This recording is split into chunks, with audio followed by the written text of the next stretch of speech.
Assalamualaikum warahmatullahi wabarakatuh.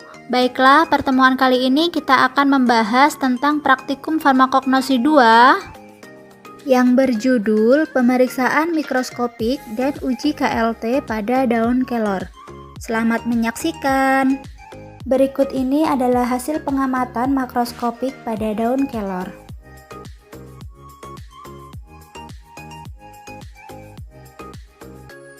Dan selanjutnya adalah hasil pengamatan mikroskopik pada daun kelor.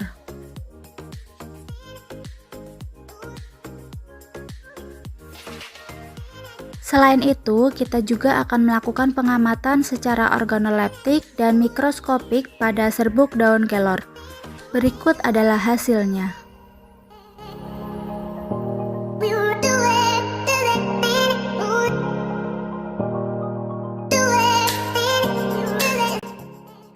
Selanjutnya, kita akan bahas tentang uji KLT pada daun kelor. Adapun bahan yang digunakan adalah serbuk daun kelor yang telah di blender kasar, quercetin sebagai pembanding, kloroform dan metanol sebagai fase gerak, dan etanol sebagai pelarut. Adapun cara kerjanya yaitu sebagai berikut. Pertama-tama, kita buat larutan quercetin dengan konsentrasi 0,1%, yaitu dengan cara menimbang 10 mg serbuk quercetin, kemudian dilarutkan ke dalam 10 ml etanol.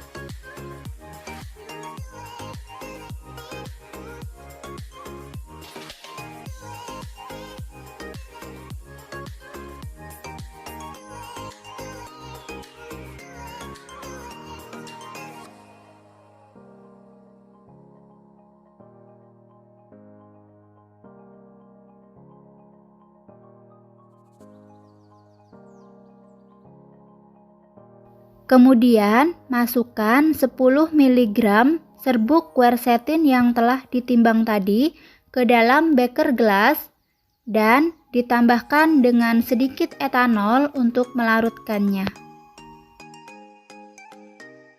Setelah larut, barulah dimasukkan ke dalam labu ukur 10 ml, kemudian di-add dengan etanol hingga tanda batas. Setelah itu, gojok lagi dan pastikan bahwa serbuk quercetin sudah benar-benar larut. Selanjutnya, kita buat larutan serbuk daun kelor dengan konsentrasi 5% menggunakan pelarut etanol, yaitu dengan cara menimbang sebanyak 500 mg serbuk daun kelor dan dilarutkan ke dalam 10 ml etanol. Lakukan cara yang sama seperti pada pembuatan larutan quercetin. Karena yang kita gunakan adalah serbuk kasar dari daun kelor, maka harus disaring terlebih dahulu sebelum dilakukan uji.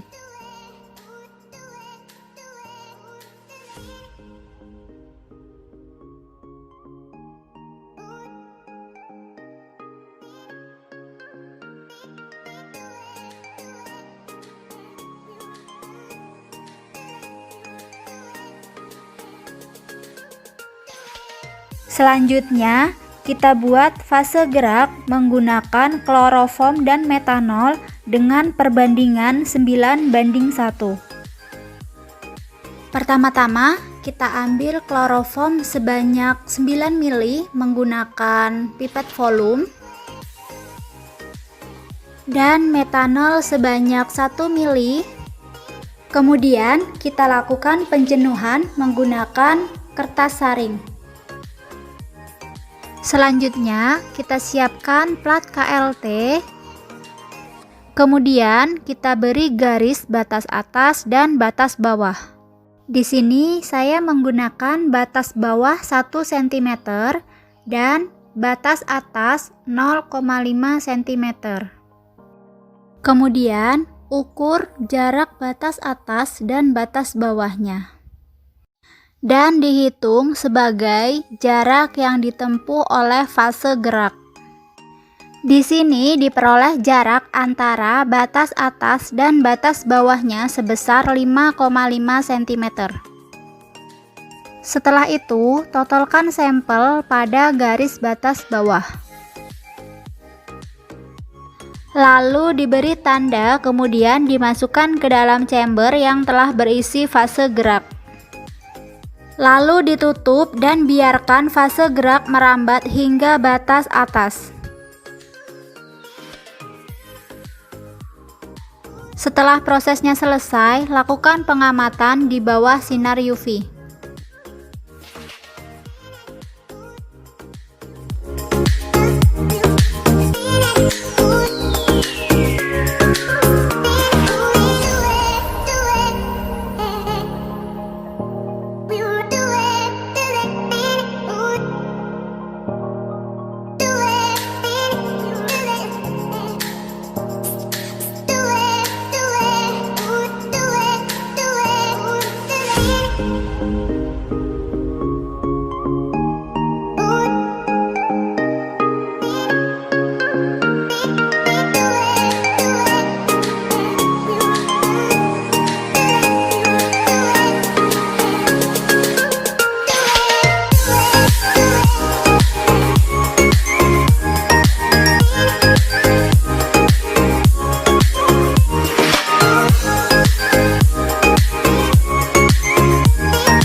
Silahkan hitung nilai RF-nya menggunakan rumus berikut.